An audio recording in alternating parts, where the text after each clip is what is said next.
Ихлас, ақ ниет.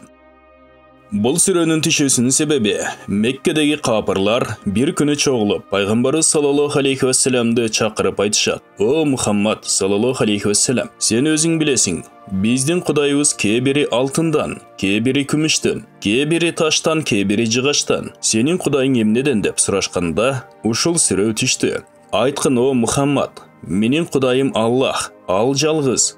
Аллах мұқтажсыз, еш нәрсеге мұқтаж емес. Бардық нәрсе Аллахқа мұқтаж болады. Аллахтың баласы жоқ, себебі Аллах балаға да мұқтаж емес, аялға да мұқтаж емес. Енеден де түрелген емес. Аллахтың башталышы да жоқ, түгеніші да жоқ, езелтеден болған түбөлік болады. Аллахтың теңі де жоқ, оқшашы да жоқ. Пайғамбары саллаллаху алейхи вассалам Айша радиаллаху анхаға айтты: О Айша, 4 амалды жасамайынша ұқтаба. Құранды хатым қылмайынша, қиямат күні пайғамбарлардың бардығын өзіңе шапат қылучы қылмайынша, хаж жана умра қылмайынша, бардық мұсылмандарды өзіңен разы қылмайынша. Пайғамбарымыз саллаллаху алейхи вассалам намазға шығып кетті. Мен төшекті бұл амалдарды қантеп жасайды екенмін деп таң қалып отырып қалдым.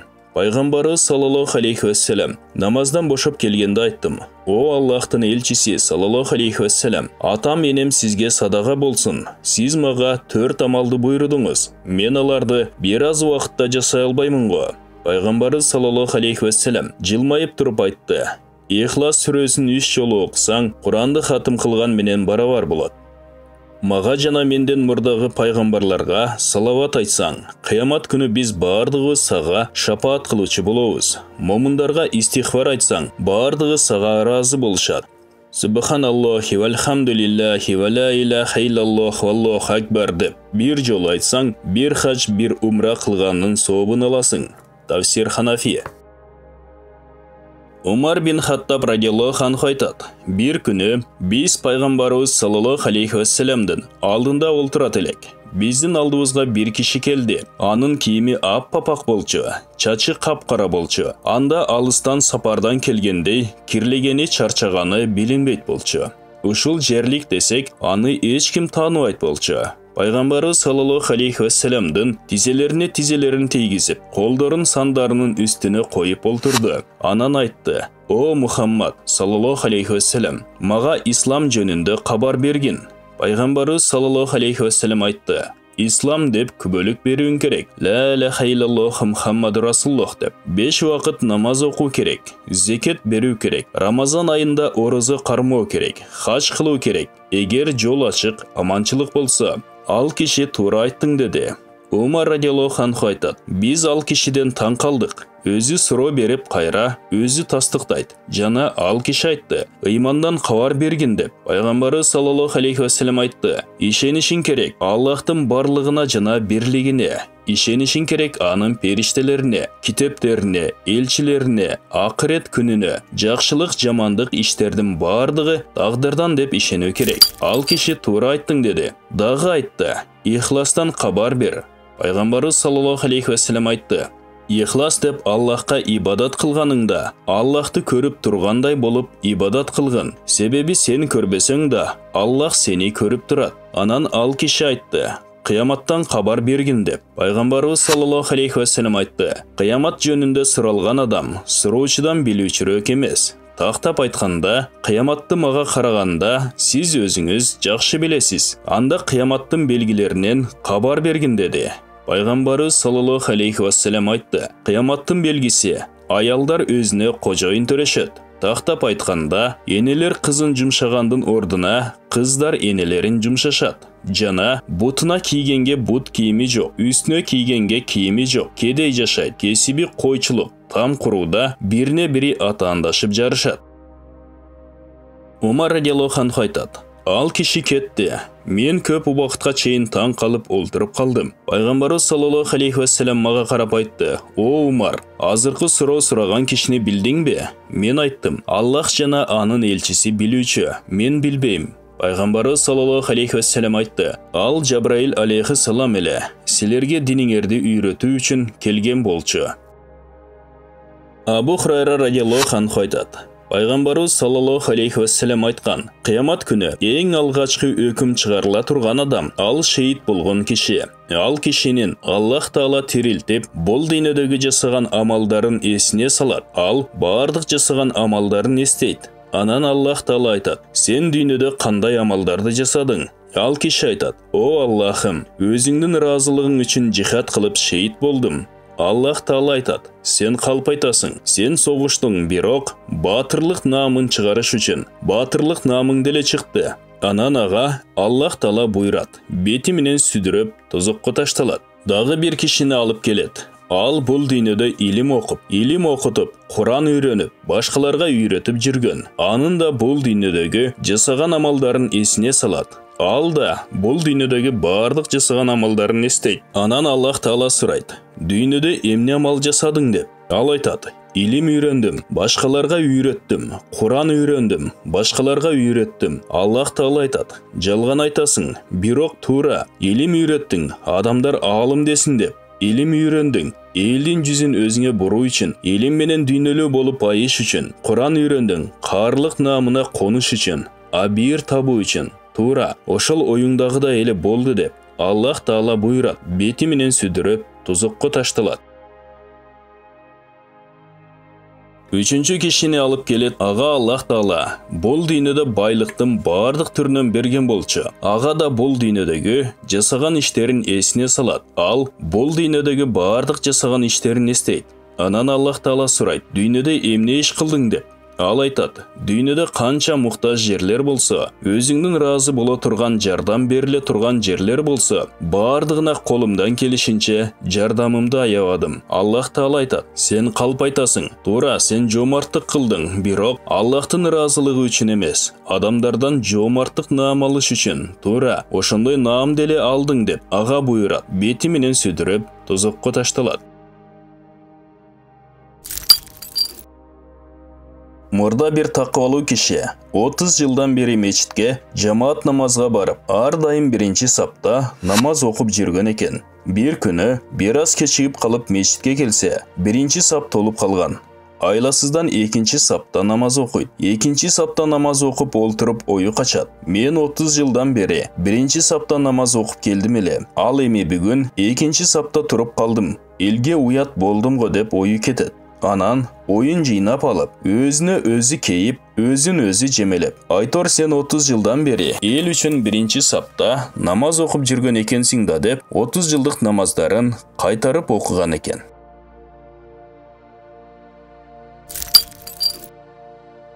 Думайры айтады, Адам алейхиссалам жерге түшірілгенде бардық жануарлар, айбандар, құштар келіп, саламдашып зиярат қылышады. Адам алейхиссалам бардығына өздеріне лайықты дуа, батасын береді. Киіктер да келіп Адам алейхиссалам менен саламдашып зиярат қылышады. Адам алейхиссалам алардың арқаларын қолы менен сылап, дуа батасын береді. Ошондан кейін киіктерден миск жыты пайда болады. Башқа айбандар қандай сілер жітті болып келдіңер деп сұрашқанда, алар жооп беришти. Біз Адам алейхиссаламды зиярат қылдық еле деп. Ал башқа айбандар да барып, Адам алейхиссаламды зиярат қылышады. Бирок еш қандай өзгерүү болбойт. Бұлар таң қалып, кийиктерден сұрашады.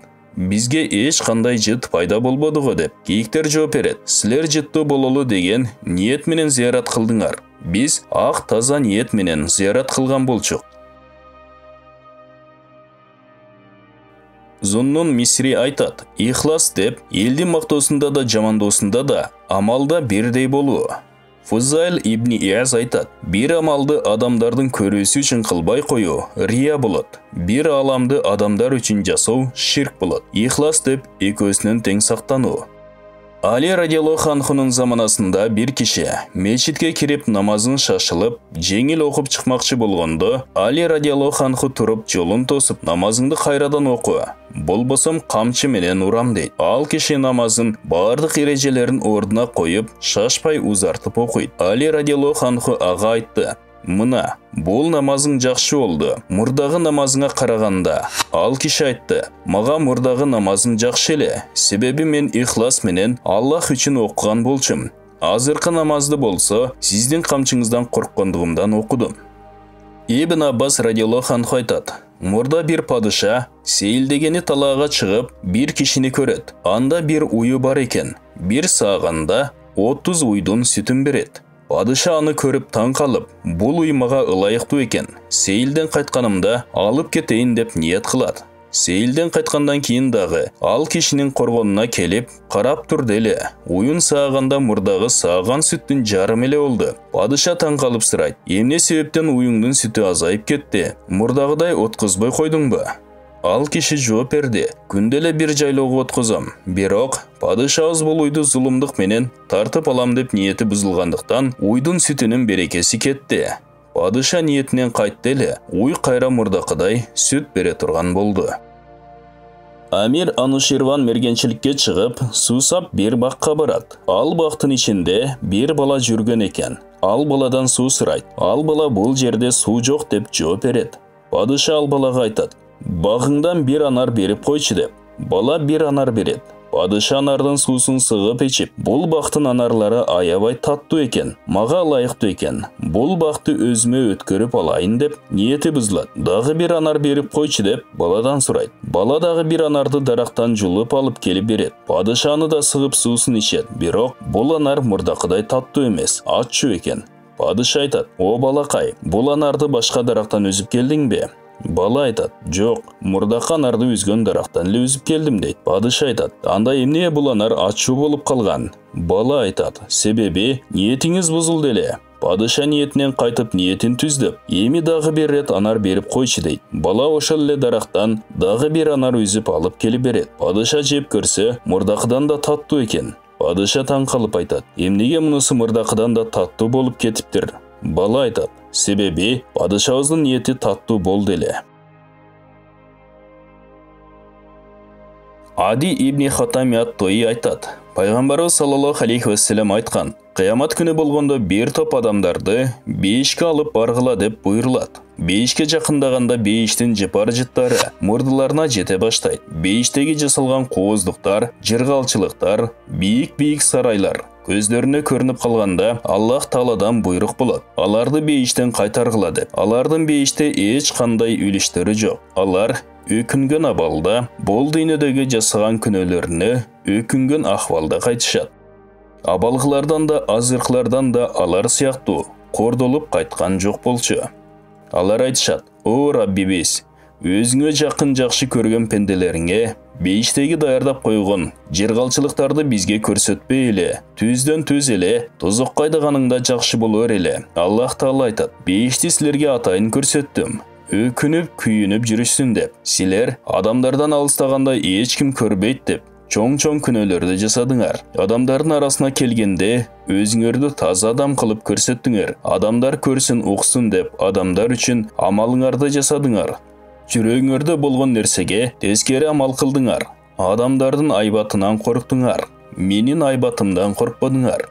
Адамдарды улуладыңар, мені улуламадыңар. Bir күнөні адамдардан уялып таштадыңар, менден уялбадыңар. Ал эми бұл күні ең қатты азаптарым менен азаптайым. Жана ең сооптордун чоңу болгон бейіштен да қорқалдыңар."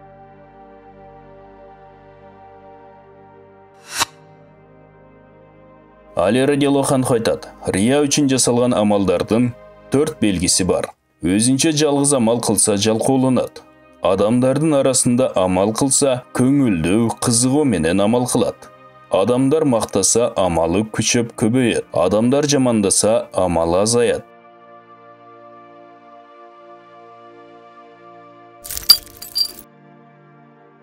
Абу Хурайра радиаллаху анху айтады: Пайғамбарыбыз саллаллаху алейхи вассалам айтқан: "Кейбір күні бойы қиналып, ораза қармаған адамдар бар. Аның қармаған оразасына ешқандай сауап жоқ. Ач қалғаны, сусағаны, қиналған еле қалады. Кейбір түні менен уқтабай ибадат қылып шығады. Анын уқтабай шыққандығынан ешқандай пайда жоқ. Уқтабай қиналып таң атырған еле қалады. Ошондуктан ким Аллахтың разычылыгы үшін амал қылса, анын амалы қабыл болып, бара тұрған жайы бейіш болады. Ким башқалардың разычылыгы үшін амал қылса, ага ешқандай сооп жоқ, бара тұрған жери тозақ болады.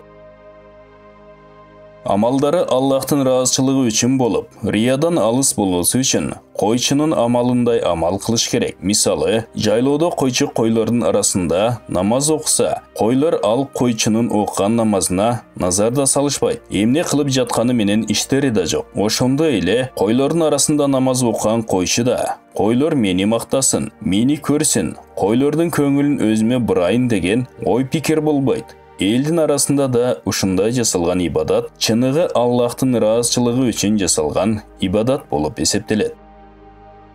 Абу Хурайра радиаллаху анху айтат: бир киши пайгамбарыбыз саллаллаху алейхи вассаламга келип айтты: "О Аллахтын элчиси, мен бир амалды жасагандай элден жашырып, эл көрбөсүн деп амал кылам. Бирок кокусунан бирөөлөр көрүп калат. Мен да анын көрүп калгандыгына ыраазы болуп кубанып калам. Ушундай учурда мага сооп болобу?" Пайгамбарыбыз саллаллаху алейхи вассалам айтты: "Сага эки сооп болот. Жашыргандыгың үчүн бир сооп, ачылып калгандыгы үчүн бир сооп болот."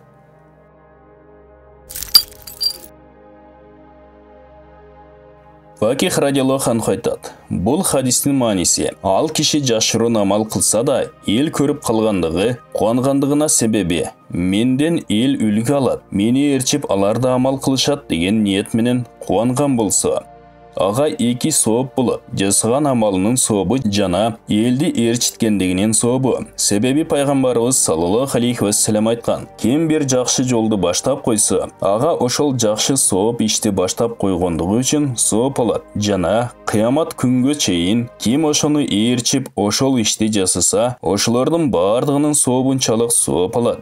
Ошондой эле ким бир жаман күнөө ишти баштап койсо, анын күнөөсүн алат. Жана кыямат күнгө чейин ким аны ээрчип ошол күнөө ишти жасаса, бардыгынын күнөөсүндөй күнөө алат.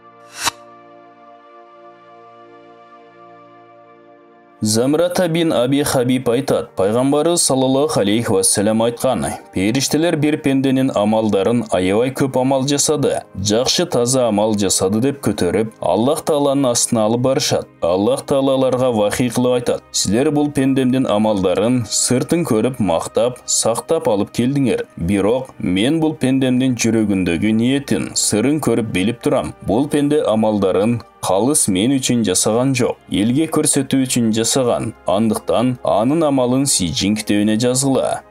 Сижин китеби шайтандардын, капырлардын амалы жазыла турган китеп. Жана бир топ периштелер бир пенденин амалын жыйнап, аз эле амал экен деп кордоп кемситип, Аллах Тааланын астына, Аллах Таала өзү каалаган жерге алып чыгышат. Аллах Таалаларга вахий кылып айтат: силер пендемдин амалдарын жазып сактоочу периштелеримсиңер. Силер ал амалдардын сыртына көбүрөөк баа бересиңер. Мен алардын ниетинин тазалыгына, жүрөгүндөгү сырына карап баалайм. Бул пендем аз амал кылса деле, калыс мен үчүн жасады. Андыктан анын амалдарын Илин китебине жазгыла. Илин китеби периштелердин момундардын жакшы амалдарын жазыла турган китеп. Бул хадистен түшүнүктүү болду. Эгер амал аз болсо деле, Аллахтын ыраазычылыгы үчүн ак ниет менен жасалса, көп амалды элге көрсөтүү үчүн жасагандан көрө жакшыраак. Себеби амалы аз болсо деле, Аллах үчүн жасалса, Аллах Таала аны 10 эседен 700 эсеге чейин көбөйтүп сооп берет. Эгер амалы көп болсо да, эл көрсүн үчүн, рия үчүн болсо, ага эч кандай сооп берилбейт. Тескерисинче күнөө болот. Анас бин Малик айтат: пайгамбарыбыз саллаллаху алейхи вассалам айтты: момундун сыпатын билесиңерби? Сахабалар айтышат: Аллах жана анын элчиси билет, биз билбейт экенбиз. Пайгамбарыбыз саллаллаху алейхи вассалам айтты: момун адам дүйнөдөн кайтыш болуп кеткенче, Аллах Таала анын кулактарын жакшы сөздөр менен толтурат. Тактап айтканда, ал дайым өзүнө жагымдуу жакшы сөздөрдү угуп жүрөт. Эгер момун адам калыс Аллах үчүн амал кылса, ал амалын 70 катар үйлөрдүн эң акыркы төрүндөгү үйдүн ичинде жашырып, ал үйлөрдүн эшиктери темирден жасалган болсо деле, Аллах Таала анын амалдарынан үстүнө кийим жасап кийдирип коет. Аны көргөн адам анын ибадаттарын мактап сөз кылышат. Балким жасаган ибадатында көбүрөөк сыпаттап сөз кылышат. Сахабалар айтышты: о Аллахтын элчиси, адамдар кандай? Анын жасаган амалдарынан көбүрөөк макташат. Пайғамбарыбыз саллаллаху алейхи вассалам айтты. Себебі момын адам сооп амалдары қанша көбейсе ошончо жакшы көрүнөт. Жана пайғамбарыбыз саллаллаху алейхи вассалам айтты. Фасық күнөөкөр адамды билесиңерби? Сахабалар айтышты. Аллах жана анын элчиси билет, биз билбейбиз. Пайғамбарыбыз саллаллаху алейхи вассалам айтты. Аллах Таала фасық адамдардын кулактарын жаман, жагымсыз сөздөр менен толтурмайынча дүйнөдөн кайтыш болбойт. Тақтап айтқанда, фасық адам өлгүчө жаман жагымсыз сөздөрдү угуп жүрүп өлүп кетет. Эгер бир адам фасық, бузуку болуп күнөө жасаса, эгер ал күнөөнүн эшиктери темирден жасалган 70 катар үйдүн акыркы төрүндөгү үйдүн ичинде жашырып күнөө жасаса деле, Аллах Таала анын күнөөсүнөн кийим жасап, үстүнө кийдирип коет. Аны көргөн адам фасық күнөөкөр экендигин билип, аны жамандашат. Балким жасаган күнөөсүнөн да көбүрөөк ашыкча кылып жамандашат. Сахабалар айтышты. О Аллахтын элчиси, кандайча ашыкча жамандашат? Пайғамбарыбыз саллаллаху алейхи вассалам айтты. Себеби фасық адам ашыкча күнөө кылууну жакшы көрөт.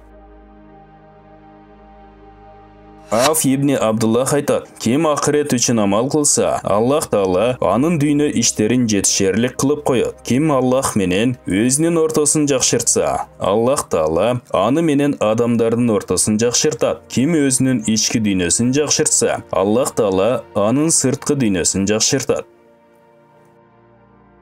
Хамид Аллафов айтат.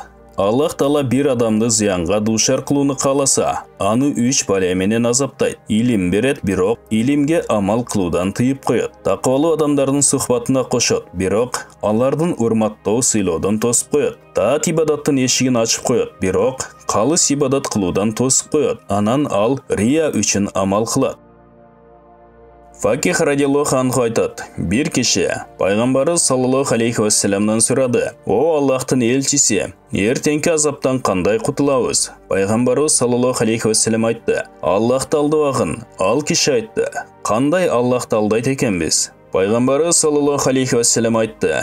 Аллах Таала буйруган амалдарды жасайсың, бирок Аллах үчүн эмес, элге көрсөтүү үчүн жасайсың. Риядан корккула. Бул рия Аллахка ширк келтирген менен барабар. Эртең кыямат күнү болгондо элдин арасында рия үчүн амал кылгандарды 4 наам менен атап чакырылат. Капыр, фажир, бузуку, гадир, чыккынчы, хасир, зыян тартуучу деп. Амалың текке кетти, сообуң жоголду. Бүгүн сенин үлүшүң жок. О жалганчы, сен ким үчүн амал кылган болсаң, ошондон сооп сурагын. Факих радиаллаху анху айтат. Ким эртең кыямат күнү жасаган амалдарынын сообуна жетүүнү кааласа, ал амалдарын калыс Аллах үчүн жасоого тийиш. Рия аралаштырбасын. Жана жасаган жакшы амалдарын эсинен чыгарсын. Себеби жасаган амалына өзү таң калып, соопторун жоготуп албасын. Себеби амалды жасаганга караганда сактап калуусу кыйыныраак.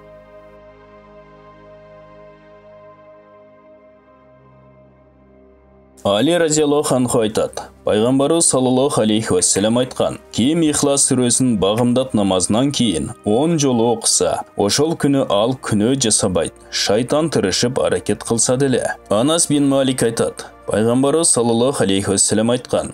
Ким Ихлас сүрөсүн 1 жолу окуса, Курандын 3төн 1 бөлүгүн окуганын сообун алат. Эгер Ихлас сүрөсүн 2 жолу окуса, Курандын 3төн 2 бөлүгүн окуганын сообун алат. Эгер Ихлас сүрөсүн 3 жолу окуса, Курандын баардыгын окуп хатым кылганын сообун алат. Ким Ихлас сүрөсүн 10 жолу окуса, Аллах Таала ага 5тен кызыл жакут таштан сарай куруп берет.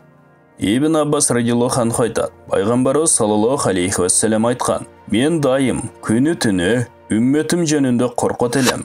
Азап түшүп калат бекен деп, мурдагы үммөттөргө азап түшкөн сыяктуу. Жабраил алейхиссалам Ихлас сүрөсүн түшүргөндөн кийин билип калдым. Аллах Таала бул сүрөнү түшүргөндөн кийин менин үммөттөрүмдү азаптабайт деп. Себеби бул сүрөдө Аллах Тааланын бардык сыпаттары зикир кылынган. Ким Ихлас сүрөсүн окууну көнүгүү кылып алса, анын башына асмандан жакшылык жаан жаагандай жайт. Ага аманчылык түшөт. Аны рахмат уруп алат. Ихлас сүрөсүн окуган адамга Аллах Таала рахмат назары менен карайт. Анын күнөөлөрүн кечирет. Аны 2 дүйнөдө азаптабайт. Аллах Таала анын сураган максатын берет.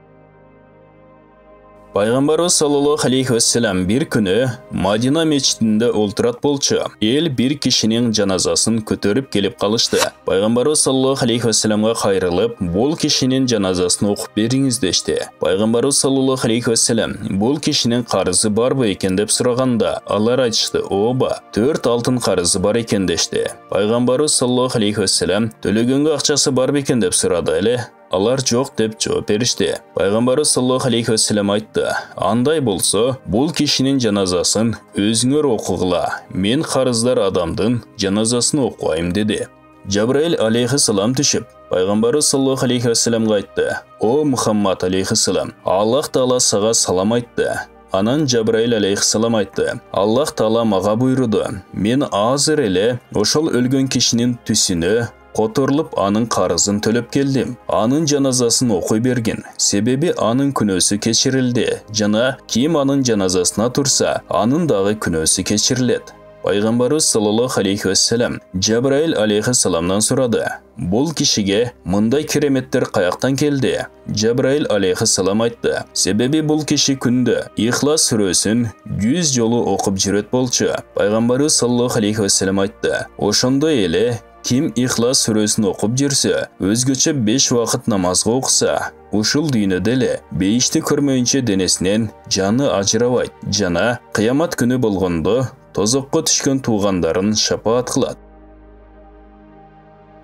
Ибн Аббас радиаллаху анху айтат: Пайғамбарыбыз саллаллаху алейхи вассалам айткан: "Мен асманга миражга чыккан күнүм аршты көрдүм. 360 түркүктүн үстүндө турат экен. Ар бир түркүктүн арасын 300 000 жолчолук алыс экен. Ар бир түркүктүн астында 12 000 талаа бар. Ар бир талаанын кеңдиги чыгыш менен батыштын кеңдигиндей. Ар бир талаада 80 000 периште Ихлас сүрөсүн окуп олтурушат. Окугандан бошогондон кийин дуа кылышат: "О Раббибиз, ушул Ихлас сүрөсүнөн пайда болгон соопторту дүйнө жүзүндөгү Ихлас сүрөсүн окуган бардык эркек аялдарга белек кылып тапшырды." Сахабалар бул сөздү угуп таң калышканда, Пайгамбарыбыз саллаллаху алейхи вассалам айтты: "Силер ушундан таң калып жатасыңарбы? Мен ант ичип айтам. Кул хуаллаху ахад Жабраил алейхиссаламдын канатына жазылган, Аллаху самад Микаил алейхиссаламдын канатына жазылган, лам ялид ва лам юлад Азраил алейхиссаламдын канатына жазылган, ва лам якуллаху куффан ахад Исрафил алейхиссаламдын канатына жазылган. Ал эми менин үммөттөрүмдөн ким Ихлас сүрөсүн окуса, Аллах Таала ага